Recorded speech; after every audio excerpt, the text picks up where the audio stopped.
Hi everyone, my name is Mike Henry, and this is my Procreate 4.2 demo for the piece I call Plaid Slacks.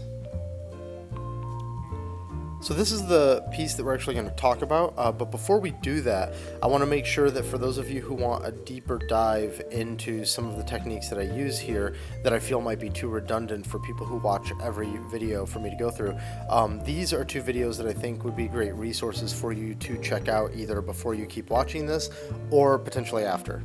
One of them is called Aunt Becky, and the other one is called Drop Dead and Gorgeous. Aunt Becky will go through the fur brush that you're going to see me use in this video, and Drop Dead and Gorgeous will go deeper into the use of the Turpentine brush, which is the main brush that I use throughout this piece. And I'll go ahead and link those below so that you'll be able to just jump right to them. Alright, so let's go ahead and dive into the actual process on this one. So the very first sketch that I did was in landscape, which you can see here. The character was a little bit more sort of like loudmouthy. That was like the idea. You can see in the sketch that you'll see her mouth is wide open. She's very cartoony. She's holding a phone in one hand and she's sort of half taking her jacket off with the other hand. And I just thought that that would be fun or funny. And it was fine, I think, as an idea. If I were more in the mood for it at the time, would probably be good. But you can see here that it's just kind of not that interesting. Maybe it's interesting to you, but to me at the time, I was just like, nah. So I threw it in my on hold bin. And then later I saw it and I was like, okay, yeah, let's go back and revisit this. But I don't know if I'm going to go for that same vibe. Interestingly enough, we're going to switch very quickly into the profile shot. When I did the profile shot, I hated that one too. You'll see, I'll actually say when I abandoned it and then came back to it later. But here you can see I switched to portrait now, and I'm banging out just like a standard profile. There's really nothing fancy going on here. And then while I was in the middle of it, I started looking at like fashion ref and thinking, oh, what's some interesting looks. I actually happened to see a girl on the street who was wearing the pants that this chick is wearing, and by wearing the pants I mean just yellow plaid pants, and I was like, that's pretty awesome. So let's see if I can do something with that. And that's what ends up leading us to this with like this big puffy coat, fur coat, faux fur for those who are worried about that. And then you can see here I also, just so that I can visualize what it looks like with this stark white coat, I use the fur brush from the Aunt Becky piece, and then I duplicate it and make it black and blur it, and then I use that fur and I delete away from that black so that way I've got like this halo effect, which you see right there. And that was just so I could visualize what it looks like while I was in the sketch phase with this stark white fur coat on. And so right about here, I actually threw it in a bin and was like, yeah, I don't know if I really dig that. Let's come back to that later. Actually, it wasn't about here. I'm sorry. It was a little before this. It was before that face got tightened up. And then once I did that, I came back to it and did that. I was like, okay, yeah, let's actually take it the rest of the way. So this is during my turpentine period, I guess you could call it, where I'm just sort of using that brush quite often, because it's been really fun and I've been a lot looser and a lot faster. And so since I've been faster, it's been able to allow me to make more and generate more videos for you guys so that I can keep up this sort of like 2 videos a week pace that I've been doing. Although I've been doing it Mondays and Thursdays kind of loosely, and I missed yesterday, so you're going to get it on Friday this time. So sorry for the delay. But I'm not going to actually keep to that schedule. I'm not promising anything because, as you all know, I do this for fun. I do this as just like this side thing that I do, and I don't want to have to commit to something and then slip all the time when, you know, things get too busy or something like that. So let's talk about what's happening here in the piece again.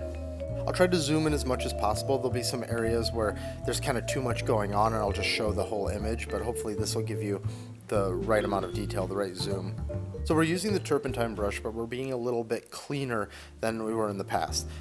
With Bad Date and Drop Dead Gorgeous, I was being messier with it. I wanted the turpentine brush to sort of come through a little bit more, and that is true here. I still wanted it to, but I wanted to choose a little bit more carefully where it did that. So you'll see some areas where it's sort of deliberately messy, and I'm letting that brush really show. And then there are other times where I'm trying to be cleaner with it because the brush isn't what's important, it's the fidelity that's important. So always we talk about layer stacks and the organization of layers, and I think you can already start seeing how this is arranged. The neck is on a layer, the face is on a layer, the eyes then of course on top of that, the hair on top of that. Now we're moving down to the plaid pants. Since the plaid pants aren't touching in any way the face or the hair, it doesn't really matter where in the stack that goes. And then we've got her shirt. And then I, at some point here, realized that I got to do the hand, and so the hand, since it's nowhere near the face, goes on the same layer as the neck. Here are the piercings. Again, the only important thing for those, since they don't interact with much, is that they're on top of the face and the neck in the stack. And the gold and the purple are separate. Since I don't have that many layers, I can get away with doing that. So now when I put the fur in, I thought it's a little too wild. I don't want it to necessarily look like this crazy unkempt coat. So instead I start editing it a little bit. This is the first pass at trying that, and I don't think it's that successful. It's kind of graphic and cool, which is nice, but that's just not ultimately what I want to go with. So then I bring it in again, that's what this is, and I start trying a different way of editing it. So I fill it out a little bit more so it's a little thicker, and then instead of erasing it in a super clean way like I was doing before, I'm stroking sort of like into it and choosing the more wild ones that I want to knock back. And I'm using actually a combination of eraser and smudge. I'm sort of smudging the paint back into the white, or choosing to just flat out erase it, and that's how I get that coat like a little bit under control. And you can see I pull it back a little bit more there by the face so that I can highlight her face a little more, show a little bit more of that.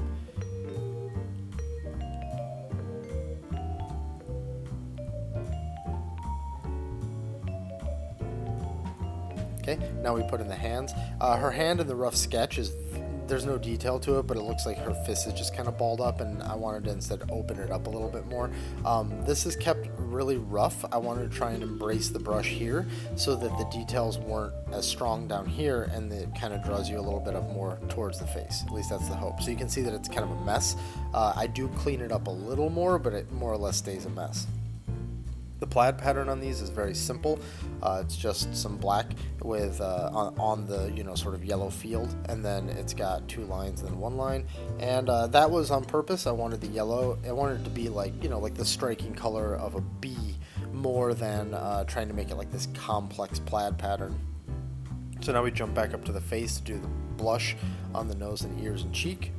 And since we're trying to keep the turpentine brush going, I don't use like a soft brush for this, and so there's a lot of working of it that needs to happen to make sure that it's still soft like it's supposed to be, but that it still feels painterly and it doesn't feel like it's airbrushed in.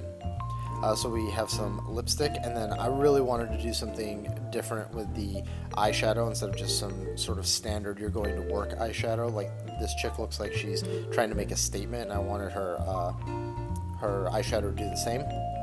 And then this is for the shaved part of her head, just to give some hint of, not necessarily that it's very stubbly, but that there's just this shade change where her hair would normally grow in. So now we start moving into the shadows. The first shadow I do on this is the sort of direct light shadow. So the direct light coming from behind her, and then this is all cast on the front. I thought that on this particular piece, this would be the best way to block in her lighting overall.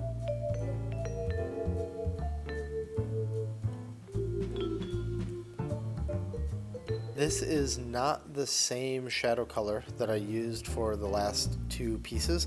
It's a little lighter, and I think it's a little more orangey as well, as opposed to as red as it was in the past. But the main point, it's actually a little more desaturated. That's what it is. I don't think it's more orangey. It's a little more desaturated and slightly brighter.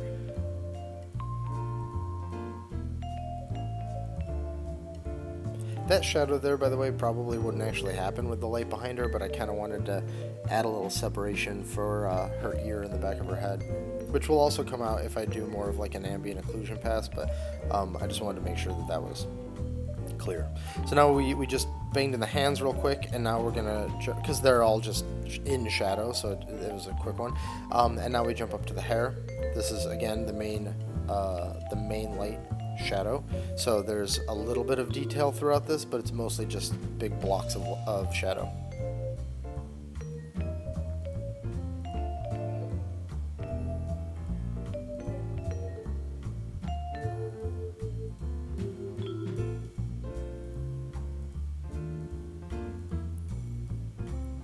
working with this brush has been really fun, and I think you guys are going to see a handful of pieces like this. But for those of you who maybe aren't into this or like it but are like, okay, well, let's keep the variety going, we will be changing up soon. For instance, the thing that everybody like voted on in the past, me redesigning Link from Legend of Zelda, that is still coming.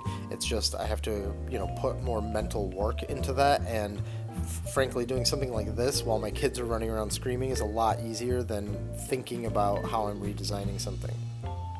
So there will be variety, but right now I'm just having a lot of fun with this, and like I said before, it's fast and easy for me to do.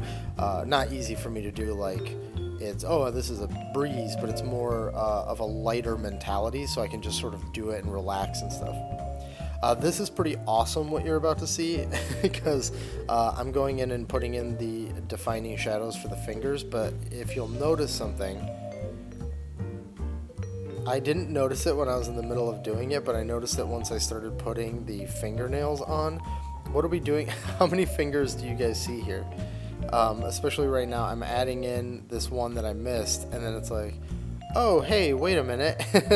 And obviously, by the way, the anatomy on these fingers is not great. Look at that. I even cleaned up that pinky. Like, oh, I got to get the fucking 5th finger done. And so right here I'm putting in, and you'll see I actually write like LOL because I realized what I was doing. So I quickly erased away the skin there, erased the shadow, and then going through and editing the other shadow real quick. The anatomy on these fingers is not rock solid. They're messy, you know, it's kind of a thing, but I at least want to get the number of fingers right, so that's awesome. I haven't done that since high school, by the way. I remember distinctly drawing a picture in high school, like this joke picture, and I had too many fingers on it, and I didn't notice it. One of my friends at school noticed it. So it's been a long time since I've made that mistake. It was pretty awesome to see that happen in real time. So now we're on to the face. Before, as you know from my select paint, select clear method, which is also linked below, we're going back through the order of those layers. We did it on the main shadow, and now we're doing it on these shadows as well. So we go from the neck, hands, because that is the bottommost layer, jump up to the face. On the face, then we're doing things like the eyes, and then the piercings, the scar on her eyebrow, and then moving into her eyebrow and her hair, etc. So that's what you're seeing here when you're seeing layers turn on and off. You're seeing things select, you're seeing things disappear, and then you're seeing things get painted back in. That's the process. If you followed my channel and my work, you know that process really well, and so as much as I hate banging on about it, I try to repeat things for people. As Stan Lee said, every comic is somebody's first comic, so every video could be somebody's first, so I want to make sure I reference all of these things. So select paint, select clear if you want to know more about it. It is linked below, and that Drop Dead Gorgeous video talks about it in depth as well. So here we're shadowing the coat. I did that before. Now the coat is the only part that I kept using the fur brush on, even for the shadows. So that's the coat in general is the only part that doesn't have anything turpentine brush related, except for when I erased away when I was cleaning up that shape. So we're into the highlights now. What you see real quick get thrown on there is just me testing the highlight color, like, is this going to work out? And now we get into actually applying it. So I turn off the main shadow from the key light, and I start adding in the details on the hands. Now again, the hands are messy, and they're stylized, and they're just painterly and sort of smudged in there, and so the lighting gives a little bit more structure, but the point wasn't really to have those hands be super clear. Now we're moving up to the head, and then from there, again, we'll go through that layer stack, and we'll hit all the layers in the order that they've been put in.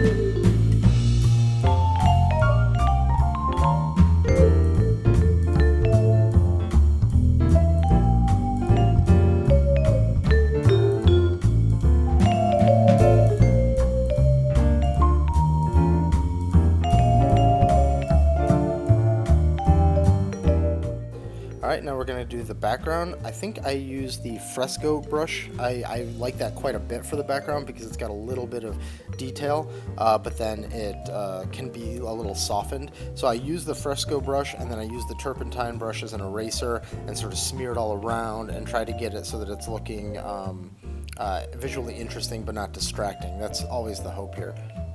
Now, this is the part where I can't really zoom in and capture everything. It would take me forever to sort of find everything, but if you watch this video at full resolution, you can see that I'm going through and adding all the little bounces, and it's just a lot going on that's like these last finishing touches. So I recommend maybe scrubbing back and forth through this section if you can't see all the changes.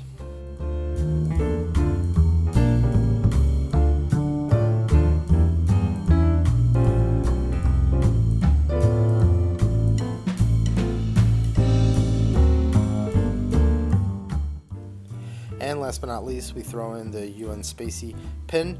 I haven't really spoken about this in the past, but a lot of you have commented on it. I've been doing these pieces where I sort of just throw some sort of UN Spacey thing, or Macross, or however you want, whichever you want to call it, somewhere on the character. And really, that's just like a fun thing that I thought would be really cool to do. So if you go through, you can sort of see these pop up here or there. So I just painted in real quick with the turpentine brush, and then add some shine and change some shine, and then I erase away with the fur brush so that it looks like it's actually in the fur and not just hovering on top.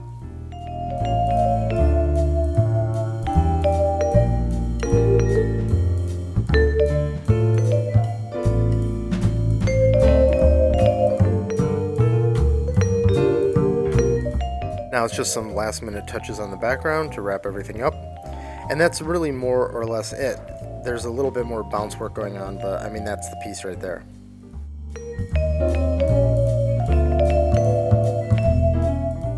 This was a particularly fun one. I think that this is where exploring different ways to use the turpentine brush that's not just necessarily like a messier, more painterly thing was sort of the interesting challenge. And as things are going on, you're going to see a lot more of that. So thanks for watching. If you enjoyed this video, please consider liking and subscribing, and I'll see you on the next one.